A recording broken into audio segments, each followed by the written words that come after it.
Dear students, कैसे हैं? आशा करता हूँ बिल्कुल ठीक होंगे। मैं 2 दिन से जो है आपको कॉपी पर बता रहा था, हो सकता है आपको इफेक्टिव लगा हो। और आज हम आपको बोर्ड पे समझा रहे हैं अच्छी तरह से। और जो आपके टॉप 20 व्यंजन जो सीरीज चल रही है उसकी, आज उसका हम 12वां डेरिवेशन आपको बता रहे हैं। मैं आपको यकीन दिलाता हूँ 100% जो हम आपको बता रहे हैं, अगर वो आप तैयार कर लिए आपने, तो निश्चित रूप से आपको वो सारे डेरिवेशन आपको वहीं पर मिल जाएंगे और आप अच्छी तरह से पास हो सकेंगे। तो जो छात्र हमारे चैनल पर पहली बार आए हैं, वो निश्चित रूप से हमारे चैनल को सब्सक्राइब करें और साथियों को शेयर भी करें, कमेंट भी करें, ताकि आपको इस तरह से वीडियो लगातार मिलते रहे। तो हम बात करते हैं इसके 12वें डेरिवेशन की। 12वां डेरिवेशन क्या है? एलसीआर श्रेणी अनुनादी परपथ के बारे में।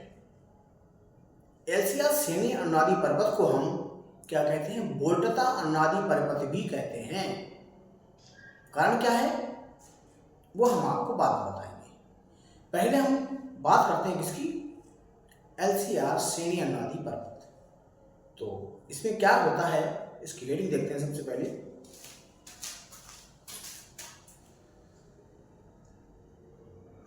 एलसीआर श्रेणी अनुनादी परिपथ या बोल्टता अनुनादी परिपथ, ये क्या होता है ये हम आपको बताते हैं। तो पहले तो हम बात करते हैं अनुनाद की स्थिति। अनुनाद की स्थिति क्या होती है? किसी भी एलसीआर परिपथ में जब क्या है उसका प्रेरण प्रतिघात और धारतीय प्रतिघात अर्थात एक्सल और एक्सी आपस में बराबर होते हैं, ऐसी कंडीशन को हम अनुनादी स्थिति कहते हैं और ऐसे परिपथ को अनुनादी परिपथ कहते हैं। ठीक बात, आप ये समझ गए होंगे अच्छी तरह से। अब इसमें क्या है, 3 चीजें होती हैं। एक तो आप प्रेरकत्व तो एल होता है और संधारित्र सी होता है और आपका जो प्रतिरोध है वो आर होता है। ये तीनों श्रेणीकरण में जुड़े हुए होते हैं। एक चित्र के द्वारा हम आपको बताते हैं। तो देखिए,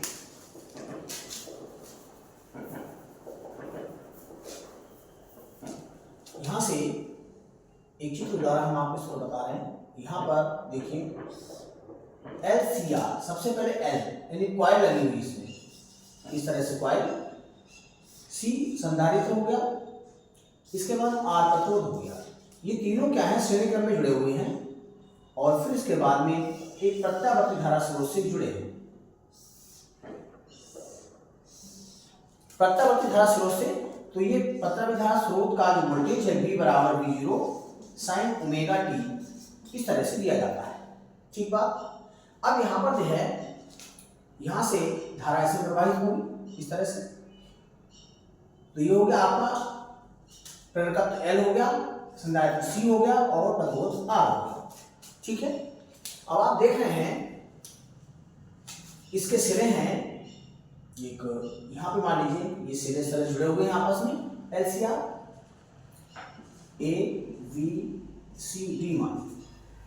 प्रेरकत्व L के सिरों के बीच अर्थात कुंडली के सिरों के बीच जो वोल्टेज है वो आपका VL है इस तरह से, और जो संधारित्र है उसके सिरों के बीच वोल्टेज आपका VC है। ठीक है। और प्रतिरोध R के सिरों के बीच जो वोल्टेज है वो आपका VR कहलाता है। ठीक है। इसमें धारा R प्रवाहित हो। अब आप देखिए यहां से कंडीशन क्या क्या होती है जब एलसीआर परिपथ होता है। इसमें आप एक बात समझ लें अच्छी तरह से, अगर पेपर में आपको एलसीआर परिपथ पूछे तो भी जो हम बता रहे हैं आपको निश्चित रूप से वही करना है आपको, और श्रेणी अनुनादी परिपथ पूछे तो भी आपको यही करना है। लास्ट में थोड़ी सी कंडीशन इसकी बदलती है, तो दोनों क्वेश्चन इसमें एक में आपके समझ आएंगे। तो देखिए क्या करते हैं हम यहाँ पर। सबसे पहले बात करते हैं यहाँ पर ये जो अग्रगामी और पश्चगामी होता है वो क्या है। धारा अग्रगामी है, पश्चगामी किस कंडीशन में है वो आपको हम बताते हैं। एलसीआर परिपथ में धारा I, वोल्टेज VR, वोल्टेज किसके सिरों के बीच में, आर के सिरों के बीच वोल्टेज वी आर के साथ समान कला में होती है, ठीक है। और धारा आई वी एल के साथ अर्थात प्रेरकत्व के सिरों के बीच के साथ जो है वो आपकी 90 डिग्री पश्चिमगामी होती है, पश्चिमगामी, ठीक है। आप अग्रगामी पश्चिमगामी जानते हैं। और धारा आई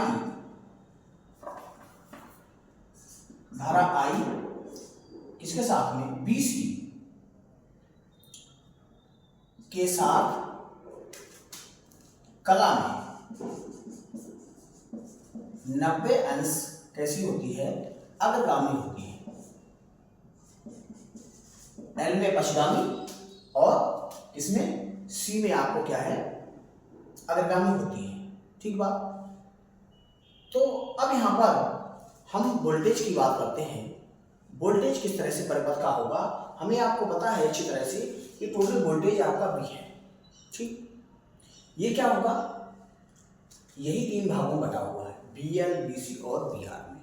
अब ये किस तरह से संबंधित होता है, ये हम एक चित्र के द्वारा आपको बताते हैं कि ये किस तरह से आपका यहाँ संबंधित है। देखिए, अग्रगामी पश्चिमगामी एक हम ग्राफ बनाते हैं इसके लिए, इस तरह से यहाँ बना लेते हैं।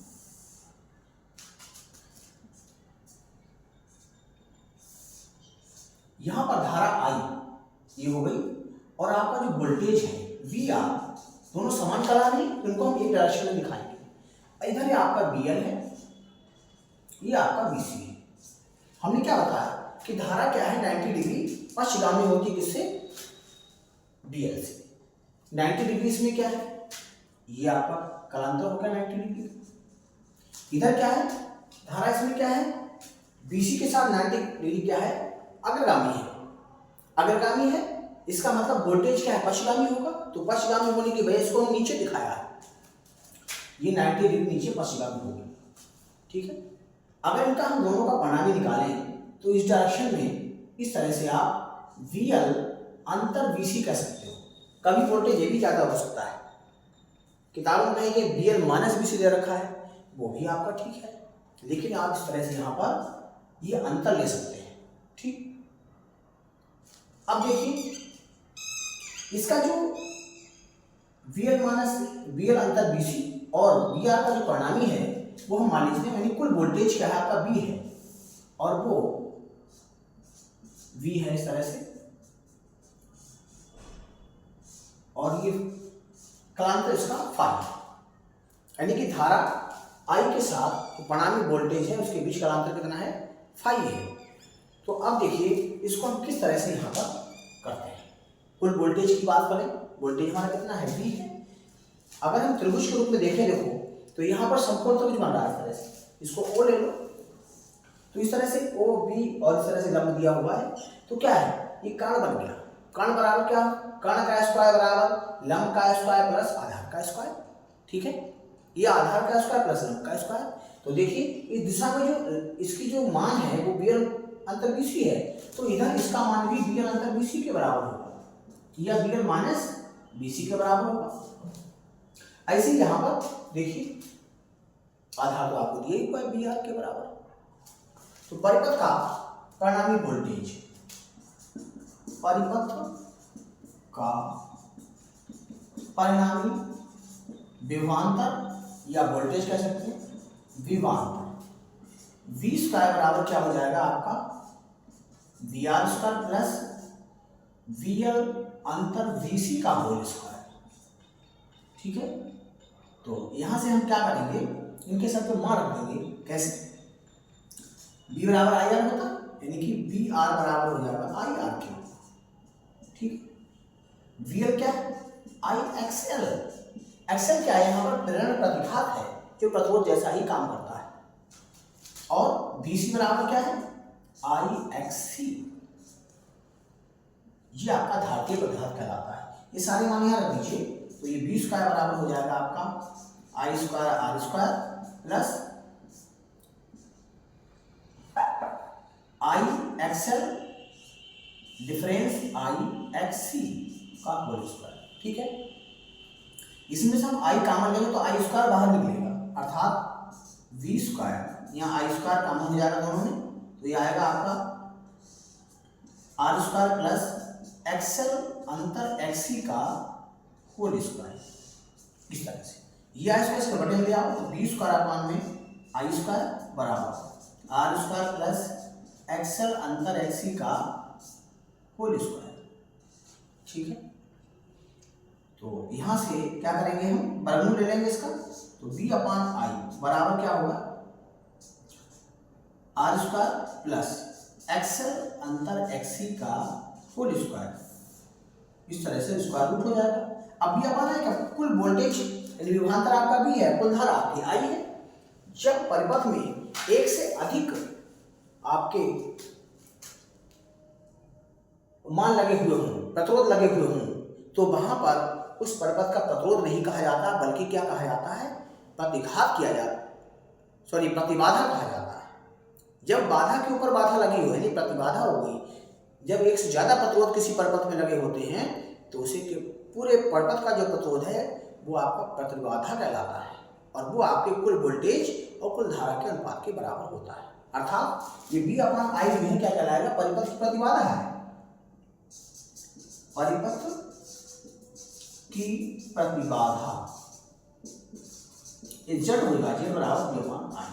तो हम क्या करेंगे, यहां से ये मान रख दीजिए, तो Z बराबर आपका हो जाएगा under R square plus XL अंतर एक्सी का होल स्क्वायर। ठीक हो गया, ये आपका आ गया कुल प्रतिरोध इसका परिपथ का। ठीक बात, ये आप समझ गए होंगे, अच्छी तरह इसको देख लीजिए आप लोग।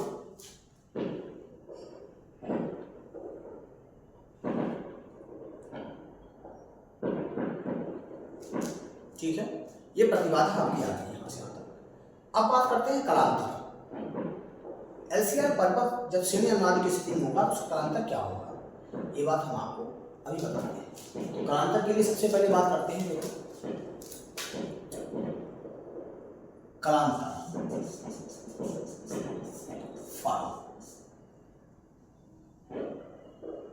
फाई नहीं बल्कि इस कलांतर ऐसे लिखो, 10 के रूप में लिखिए इसे, 10 फाई बराबर 10 बराबर क्या होता है, लंब बटे आधा। अब यहाँ लंब कितना है, बी एल अंतर पी सी, और अपॉन में क्या हो जाएगा, आधार आपका बी आर है, तो यहाँ हो जाएगा बी एल अंतर बी सी अपॉन में क्या हो गया आपका बी आर। अब इनके मान रख दो, आई एक्स एल अंतर आई एक्स सी, और अपॉन में क्या हो जाएगा आपका आई आर। तो आई से कैंसिल हो जाएगा, 10 फाई बराबर हो गया एक्सएल अंतर एक्सी अपॉन में आपका आर। यहां पर एक्सएल बराबर क्या होता है, ओमेगा एल, तो omega L difference 1 upon omega C XC बराबर, तो इस तरह से आप लिख सकते हैं।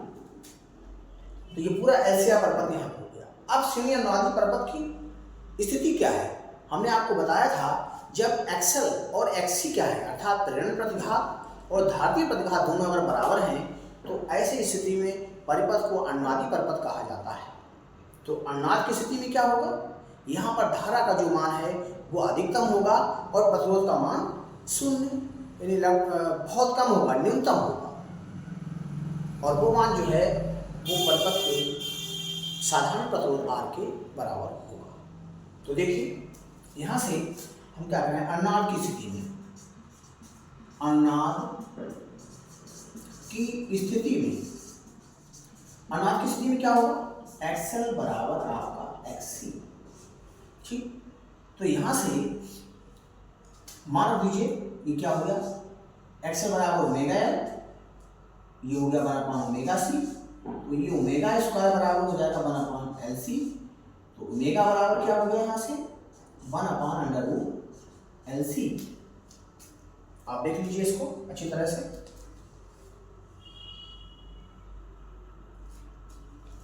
ये कोणीय अनुनाद स्थिति कहलाती है, सॉरी कोणीय आवृत्ति कहलाती है। अब इसे हम अनुनादी आवृत्ति कैसे निकालते हैं वो देखिए।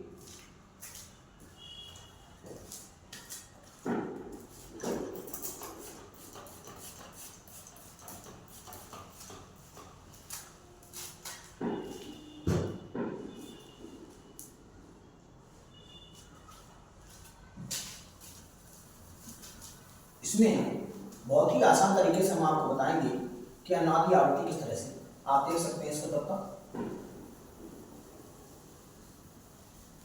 बहुत आसान तरीके से इसको हमने समझाया है और ये पेपर में जरूर आएगा, एलसीआर पद्धति के रूप में आया चाहे किसी के रूप में आए, आपको हल करना है इसी तरह से।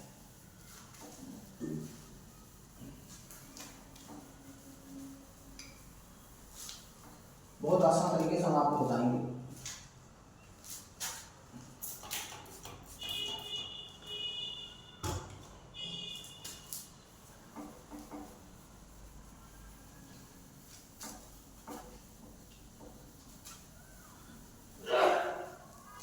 तो आगे देखिए क्या करते हैं, इसमें आपका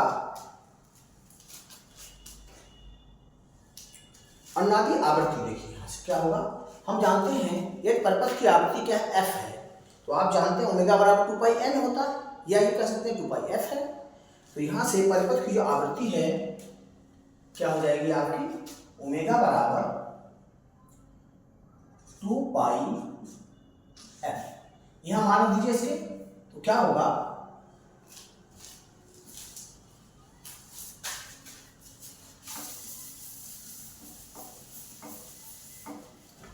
ओमेगा बराबर हो गया आपका 2πf। यहां क्या करेंगे, मान रख देंगे, तो क्या मिलेगा आपको, थोड़ा सा गीला हो रहा है,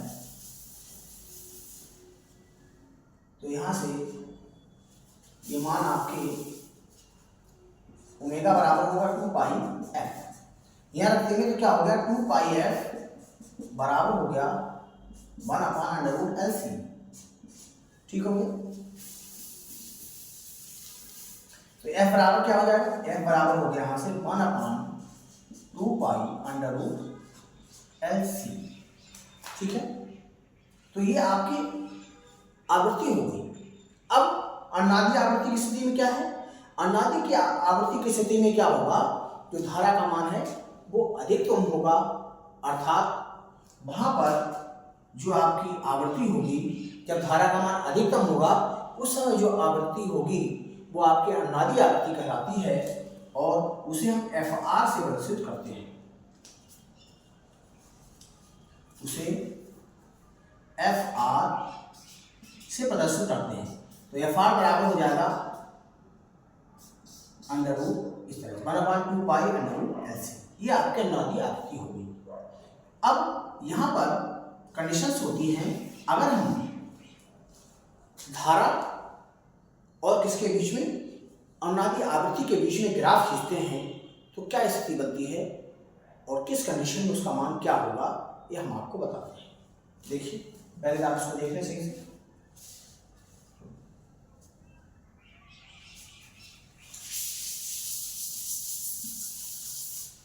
हम क्या करेंगे, अब ग्राफ खींचते हैं। देखिए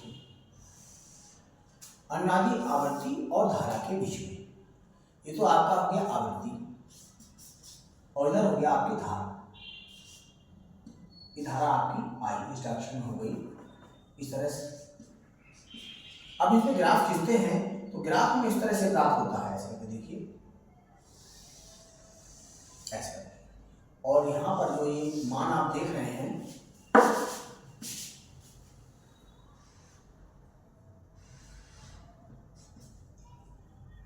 तो इसको को बढ़ा दीजिए इस करके, तो ये जो मान होगा आवृत्ति यहां पर ये अधिकतम उभार दिख रहा है यहां तक, इसलिए यहां पे अनुनादी आवृत्ति FR कहलाएगी और इस समय जो धारा होगी आपकी I मैक्सिमम होगी, अधिकतम होगी। ठीक है, एक कंडीशन और है इसमें, यानी कि FR क्या है, F का मान जो है बड़ा है चाहे FR से, या F का मान छोटा है FR से, दोनों कंडीशन में ही क्या होगा, जो धारा का मान है वो आपको अधिकतम प्राप्त होगा। और ऐसी स्थिति में जो आपका प्रतिरोध है यानी प्रतिबाधा है परिपथ की, कुछ Z मिनिमम होगी, वो क्या है, देखो मैं आपको बताऊंगा। इस ग्राफ, इसमें ग्राफ और बना देते हैं यहाँ पर, देखिए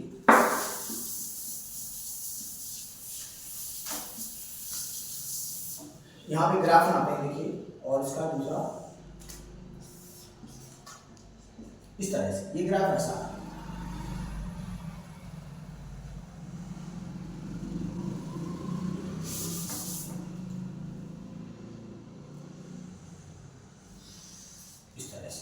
यहाँ पर ये अनुनाद की स्थिति में अर्थात FR जब होगा उसमें आपका जड़ मिनिमम होगा, अर्थात परिपथ की जो प्रतिबाधा है वो मिनिमम होगी। ठीक है,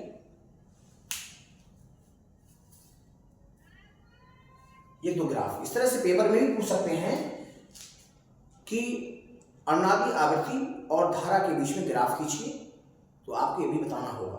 अब इसे हम बोधता प्रवर्धन भी कहते हैं।